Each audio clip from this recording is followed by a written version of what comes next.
കേരള സർവകലാശാല registrar doctor K S അനിൽകുമാറിന്റെ നിയമനം ചട്ടങ്ങൾ കാറ്റിൽ പറത്തി.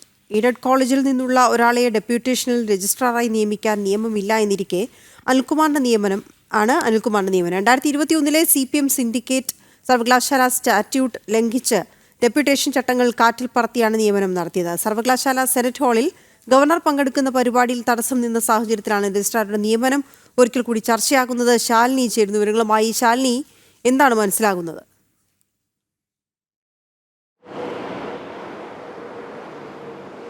വീണ, കേരള സർവകലാശാല ആസ്ഥാനത്ത് കഴിഞ്ഞ 25-ാം തീയതിയാണ് ഗവർണർക്കെതിരെ ഇത്തരത്തിലൊരു നടപടി ഉണ്ടാവുകയും ഭാരതാംബ ചിത്രം മാറ്റുന്നത് അടക്കമുള്ള നടപടികൾ സ്വീകരിക്കണമെന്ന് രജിസ്ട്രാർ ആവശ്യപ്പെട്ടത്. ഈ രജിസ്ട്രാറുടെ നിയമനം തന്നെയാണ് ഇപ്പോൾ ഒരു ചോദ്യചിഹ്നമായി ഉയരുകയും ചെയ്തത്.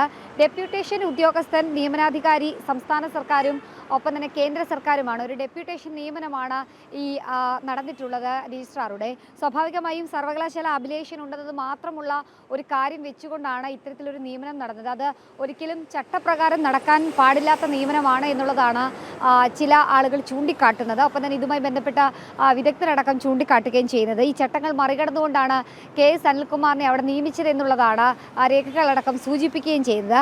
അനിൽകുമാർ ദേവസ്വം ബോർഡിൻ്റെ അധീനതയിലുള്ള ശാസ്താംകോട്ട DB കോളേജിലെ പ്രിൻസിപ്പളായിരുന്നു. ആ ഇരിക്കിയ സമയത്താണ് 2021 അദ്ദേഹത്തിന് ഒരു ഡെപ്യൂട്ടേഷൻ നിയമനം നൽകുന്നത്. DB കോളേജ് എയ്ഡഡ് കോളേജുകളുടെ നിയമാവലിക്ക് അനുസരിച്ച് പ്രവർത്തിക്കുന്ന ഒരു സ്ഥാപനമാണ്. അങ്ങനെ ഒരു സ്ഥാപനത്തിൽ നിന്ന് ഒരു വ്യക്തിയെ സംസ്ഥാന സർക്കാരിൻ്റെയോ അല്ലെങ്കിൽ കേന്ദ്ര സർക്കാരിൻ്റെയോ കീഴിൽ ഡെപ്യൂട്ടേഷനിലേക്ക് ചുമതലപ്പെടുത്തുക എന്നുള്ളത് വലിയ രീതിയിലുള്ള ചട്ടലംഘനമാണ് എന്നുള്ളതാണ് ചൂണ്ടിക്കാട്ടപ്പെടുന്നത്. ഇവിടുത്തെ നിയമനാധികാരി എന്നുള്ളത് മാനേജ്മെൻറ്റ് എന്ന് പറയുന്നത് ദേവസ്വം ബോർഡാണ്. ദേവസ്വം ബോർഡിൻ്റെ അധികാരി എന്ന് പറയുന്നത് ദേവസ്വം ബോർഡ് പ്രസിഡന്റാണ്. അത്തരത്തിലൊരു നിയമനമോ മറ്റോ ഏതെങ്കിലും തരത്തിൽ നടത്തണമെങ്കിൽ അതിന് പൂർണ്ണമായിട്ടുള്ള ചുമതലയുള്ളത് ദേവസ്വം ബോർഡ് പ്രസിഡന്റാണ്. പക്ഷേ അതെല്ലാം മറികടന്നുകൊണ്ടാണ് ചില ഇടത് നേതാക്കളുടെ സമ്മർദ്ദത്തിനും ഇടത് നേതാക്കളുടെ പിൻബലത്തോടുകൂടി ഇത്തരത്തിലൊരു നിയമനം സർവകലാശാലയിൽ നടന്നിട്ടുള്ളത് എന്നുള്ളതാണ് ഇപ്പോൾ പറയുന്നത്. ഇക്കാര്യത്തിൽ സർക്കാരിന് പോലും ചില ഘട്ടങ്ങളിൽ ഇടപെടാനായിട്ടില്ല എന്നുള്ളതും ഈ ഒരു വിവരത്തിൽ നമുക്ക് മനസ്സിലാക്കാൻ സാധിക്കുന്നുണ്ട്.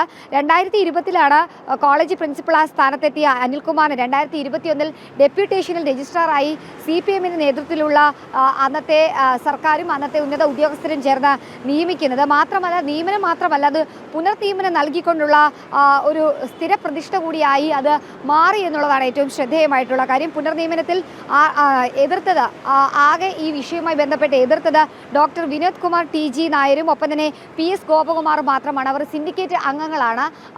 BJPയുടെ ഒക്കെ ചുമതലകളുണ്ടായിരുന്ന അല്ലെങ്കിൽ അത്തരത്തിൽ BJPയുമായിട്ടൊക്കെ അനുഭവം ഉണ്ടായിരുന്ന ഈ 2 സിൻഡിക്കേറ്റ് അംഗങ്ങൾ മാത്രമാണ് ഈ ഒരു നിയമനത്തിൽ എതിർത്തത്. പക്ഷേ ആ എതിർപ്പ് പോലും മറികടന്നുകൊണ്ട് ഭൂരിപക്ഷ സിൻഡിക്കേറ്റ് അംഗങ്ങളുടെയും ഒക്കെ പിൻബലത്തോടുകൂടി ഇടത് നേതാക്കന്മാരുടെ പിൻബലത്തോടുകൂടി ഈ രജിസ്ട്രാറെ അവിടെ നിയമിക്കുകയായിരുന്നു. അത് മാത്രമല്ല, വലിയ രീതിയിലുള്ള സ്റ്റാറ്റ്യൂട്ട് ലംഘനവും ഇക്കാര്യത്തിൽ ഉണ്ടായിട്ടുണ്ട് എന്നുള്ളതാണ് ഇപ്പോൾ ചൂണ്ടിക്കാട്ടപ്പെടുന്നത്. സർവകലാശാല സ്റ്റാറ്റ്യൂട്ട് ലംഘിച്ചുകൊണ്ടുള്ള ഡെപ്യൂട്ടേഷൻ ചട്ടങ്ങൾ കാറ്റിൽ പറത്തിയാണ് 2021 CPM സിൻഡിക്കേറ്റ് ഈ ഒരു നിയമനം നടത്തിയത് എന്നുള്ളതാണ് ഇപ്പോൾ ഉയർന്നിട്ടുള്ളത്. എന്തായാലും സർവകലാശാല VC ഈ വിഷയത്തിലടക്കമുള്ള കണ്ടെത്തലുകൾ ഒപ്പം തന്നെ 25-ാം തീയതി നടന്ന സംഭവങ്ങളിൽ രജിസ്ട്രാർക്കെതിരെ ഉയർന്നിട്ടുള്ള പരാതികളുടെയൊക്കെ പശ്ചാത്തലത്തിൽ വിശദമായ റിപ്പോർട്ട് രാജ്ഭവനിലേക്ക് ഇന്ന് നൽകുകയാണ്. ഇതൊക്കെ പരിഗണിച്ചുകൊണ്ടായിരിക്കും തുടർ നടപടികൾ രാജ്ഭവൻ സ്വീകരിക്കുക. ഏതെങ്കിലും തരത്തിൽ ഈ നിയമനമടക്കം തെറ്റാണ് എന്ന് രാജ്ഭവന് ബോധ്യപ്പെട്ടാൽ കർശന നടപടിയിലേക്ക് രാജ്ഭവൻ കടക്കും. ഒരുപക്ഷെ സർവീസിൽ നിന്ന് സസ്പെൻഡ് ചെയ്യുന്ന അടക്കമുള്ള നടപടികളും ഉണ്ടാകാനുള്ള സാധ്യതയുണ്ട്. എന്തായാലും ഇത്തരത്തിൽ ചട്ടങ്ങൾ കാറ്റി പറത്തിട്ടില്ല എന്ന് സ്വയം ന്യായീകരിക്കുന്ന KS അനിൽകുമാറിന്റെ രജിസ്ട്രാറുടെ നിയമനം തന്നെ ചട്ടങ്ങൾ കാറ്റിൽ പറത്തിയാണ് എന്നുള്ളതാണ് രേഖകളും ഒപ്പം തന്നെ അവിടെ സിൻഡിക്കേറ്റ് അംഗങ്ങളും വ്യക്തമാക്കുന്നത്. വീണ, ഓക്കെ, ശരി ശാലിനി.